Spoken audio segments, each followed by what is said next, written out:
Well, today's the day. It's time to ultrasound Fern and find out how many babies she has and if she's pregnant at all. Okay. She gets a treat today. It's exciting. This leg, if you just hold it, yep. Perfect. Hey. So she's definitely pregnant, right? Mm-hmm.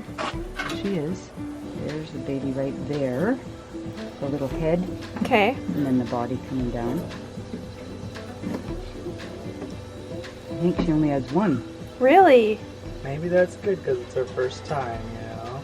Oh, do you see it? Yes! That's crazy. So just one, you think, huh? Mm-hmm. She's little, so... See the little head and the neck? Uh-huh. Little legs there. Mm-hmm. And then right here's the heart. Oh, there it moved. Right there's a little heart beating.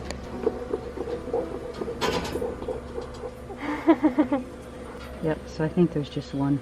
All right. Well, Alright. one big buckling probably. Probably 20 pounds. Look how big she is. Well, that's not all baby. Well, can you believe that she has only one baby? I think she's gonna have more though. Really? She seems big. I don't know. I think she's just a little bit of a roly-poly. Ultrasound is usually right. It is. So. Yeah. If anything, it goes down. Sometimes they reabsorb one. But she's trying to trick us. She's been eating a lot, getting really fat. So she's a really lying goat. Yeah.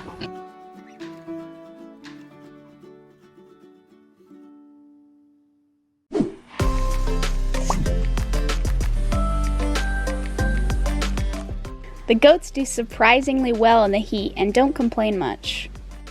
All they care about is that they get their treats for the day.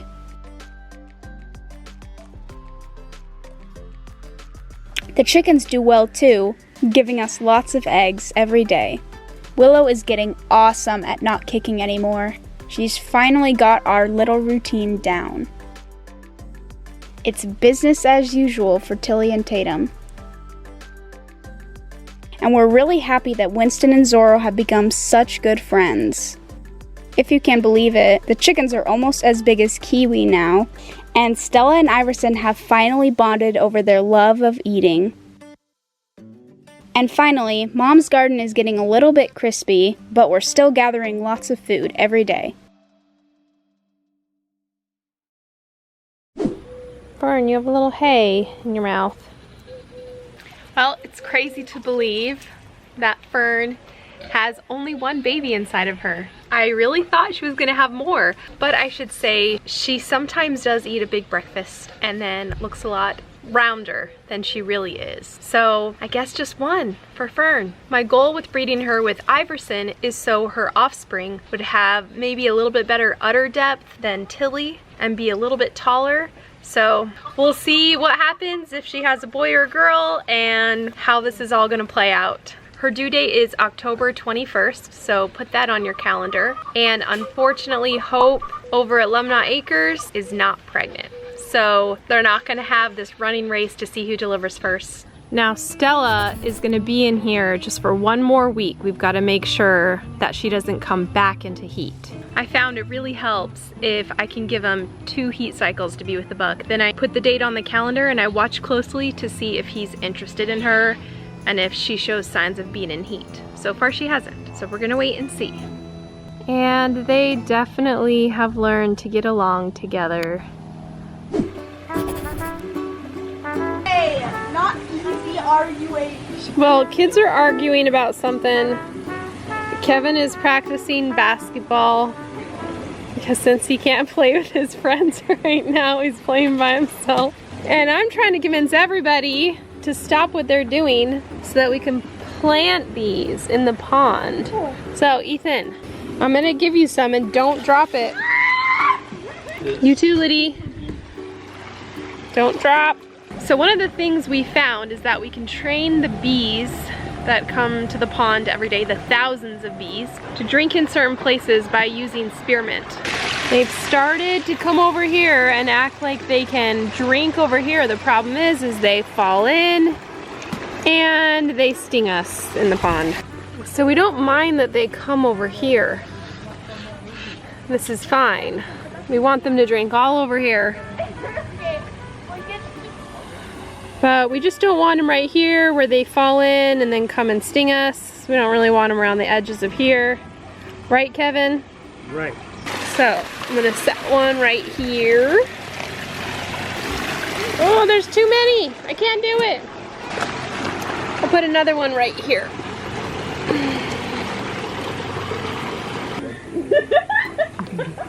I don't think it's a superhero. No, it wasn't Batman, it was a mask. Just a mask in general. I can't tell. So we're not trying to get rid of them completely because bees help pollinate the garden and they're a good thing. It's just we're trying to keep them from falling in the water.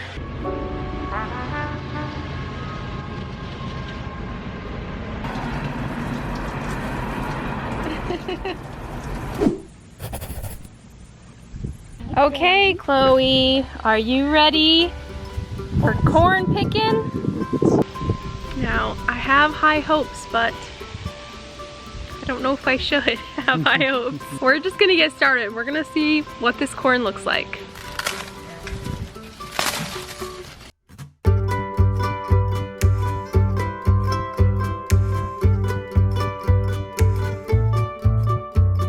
Okay guys, they're kind of small and they might not be fully pollinated, but we still grew them. So we're gonna check them and see what's inside. Is that your favorite one? It's a whole bunch of baby corns. That all like sprouted from one of the cobs? Into a little hair. That's funny. Wow. Corn is not on. This one's small but good. You know, if you had missing teeth, this would be perfect. Yeah. Well, the first year that I grew corn, it grew no problem and we had tons of it. And now I've never been able to recreate my corn success because this is what we have. Lots of unpollinated corn or half pollinated corn. But we've got a little bit that's kind of measly looking. So what lesson did we learn from today, guys? We can't grow corn. No. Okay. We have to be better about pollination. So we're gonna try again. We're gonna pack them in tight. We're gonna shake them harder and shake them earlier. Because dang it, I will grow corn. This one has one big bite right in the middle. That's gonna Oh be a my good gosh. bite. Do you know what you do when you have corn didn't exactly turn out like you'd hoped? You just cut it, guys. You cut it into little corn kernels and you forget that there were ever missing spaces on the cob. In the end, we've got about a pound of corn, which, hey, at least we grew something that we can eat.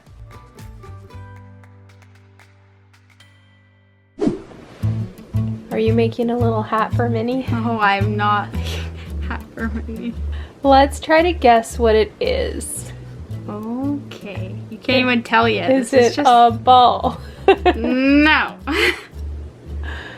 That's how bored the kids are getting. They're starting to crochet. Ethan isn't. He hasn't hit that rock yet. You're not bored yet being here at home. Oh, I'm bored already. It's a squid in progress. So A hacky sack squid or? I'm not gonna put beans in it. Okay, No, it's just me stuffing. let's see it so far. Your fingers are covering it. So let me see. Tiny bowl.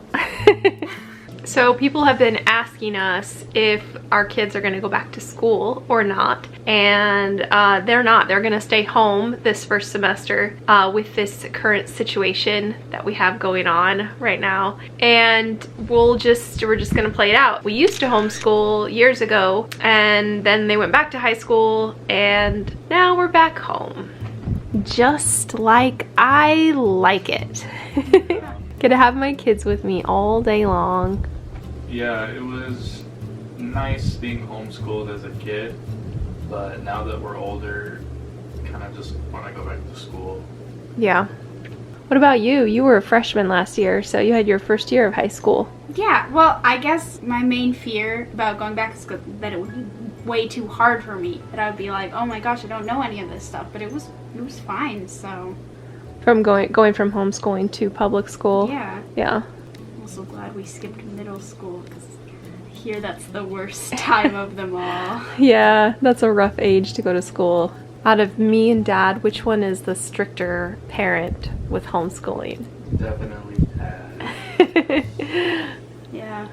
When we first homeschooled, Ethan was 5th grade, Lydia was 3rd grade, and Kevin was still working at a local power company, and my philosophy was just unschooling and having fun and just exploring the world and playing outside, and for a time that was perfect for us. And then once Kevin came home and we started working from home together, running the website and then the YouTube channel, it changed because Kevin is more into school curriculum, but that was good for us too. So we went through the kids got to get a lot of good instruction from Kevin, and then they were prepared for high school. Probably could have skipped a couple grades too. No, definitely. I'll see. The perfect little hat.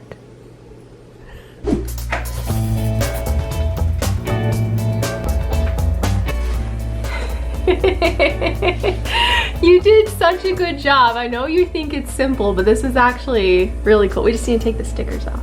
But Yeah. Only trick is finding the studs and the rafters. really, up at the top, you mean? Yeah. How many holes did you have to make to find the stud? Not many. The stud finder worked this time. Okay. So this is just like shelving pipe you get at Lowe's, and so it's fairly cheap. And then butcher block you can get fairly cheap too. Only trick is just finding the studs to screw it into, and the rafters up at the top. And taking off the stickers. Oh, and the stickers. Oh, you gotta take it off. As we've gotten really hot outside, it is nice that Kevin has turned his attention to little indoor projects, because he's really good at figuring out little things like this and figuring out ways to organize and make our home exactly how we like it. Good. That's nice. And Got then ironing stuff here. trying to make the most use of the space. He almost did shelves above here, but then we decided, oh, we need this full space in case we want to stack something high above it, or we want to get a bigger freezer. Or a second fridge. Yeah. Did you know that you can get just the broom head part of a broom? Well, now we know, and we're gonna put that to use. Look guys, the goats are all excited. Wagging the Oh, tail. that feels good. So I was trying to think of the best way to create a scratching post for the goats. My first idea was to get a bunch of small goat brushes and put them on a post, but those can add up, they get really expensive. But did you know you can buy broom heads for basically the same cost, and it's way bigger. So today we're gonna find a place to put all of these. I'm just eating the wood now. She's like, you're gonna put a scratcher on my wood? Well, so our first idea was to put it on here, but I don't know if Luna, I think you're right, I don't know if Luna can go down there. This is for Luna. Lydia just had the best idea to put it on the side of the coop, so that's what we're gonna do. Guys, look how big this teepoo tree is getting. Wow. It's massive. Okay. Yeah, I think this is a really good idea. See, I knew they would like these. Look at that. Oh, that must feel so good. She's so aggressive with it. Luna, don't eat it. No, we don't Oh eat gosh, brooms. guys, what if they eat them? I don't Luna. think she's actually eating it. I think she just wants me to scratch her. That's why she's getting after. I think Okay. one person might eat it. Oh no! No, she won't. They don't. It's, Hermione, they just don't. bite at it. They don't really. No. The only one who doesn't really like it is Fern. I tried to get her to do it. She's just super cautious about it. She's just prissy. See? Luna. She's gonna love that. As long as Hermione does not eat it, we're good. Luna needs this one, guys. Come on, she's excited. Oh, she's gonna like it. Don't eat it, Luna. Don't. It does not taste good. I don't know why they're... Oh, there she goes. There she goes. Oh, that feels so good. But they can't share, so we need to put more. Okay. You weirdo. Luna, if you eat it, then you can't have it to scratch against. Oh, she's gonna go over there and use the one you guys have. There you go. Stop jumping on me. Hermione! Hermione! Guys, No. Stinking rip it Hermione. apart and not eat it. Maybe she'll just have a bite of it and then realize it's not worth Yeah, it. there you go. You've got a lot of helpers here, Kevin. Yeah. Yeah. There we go. That one's a little bit higher. You haven't even tried it. That's the high one. Yeah. Okay.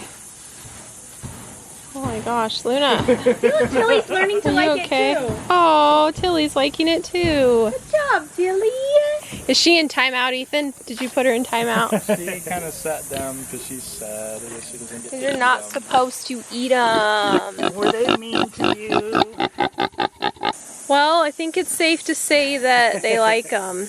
We have 3 more, but we're going to hold off and make sure that nobody eats them. And then maybe we'll put a couple in here. Man, they cannot share. There's 3 of them, guys. It's okay. Yeah, we'll show her the other one. Here, Should we there's raise another one? No, I think it's good. See, there's another one right there, Tilly. See? Doris! Everyone that Tilly wants, Doris wants too.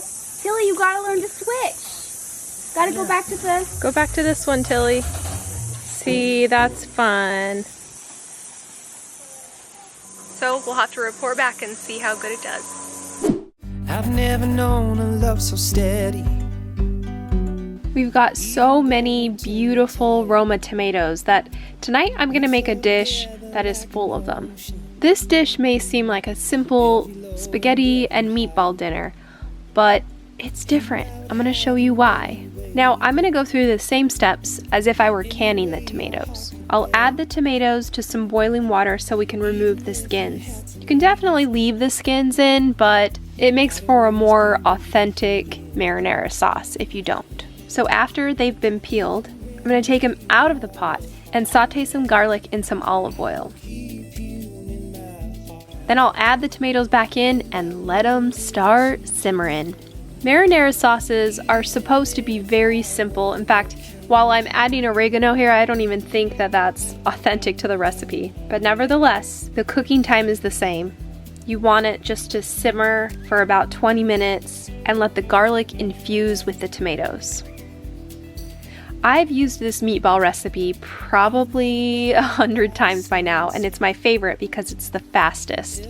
You start by making a slurry, so you'll mix breadcrumbs, egg, milk, a little bit of olive oil, and then a bunch of different seasonings. Once you've got that, then you'll add your meat. You can do straight ground beef, you can do a mixture of ground beef and pork, doesn't really matter. Once that's all incorporated, we're going to broil them. So that means 5 minutes on one side, 5 minutes on the other, at a really high temperature degree in your oven.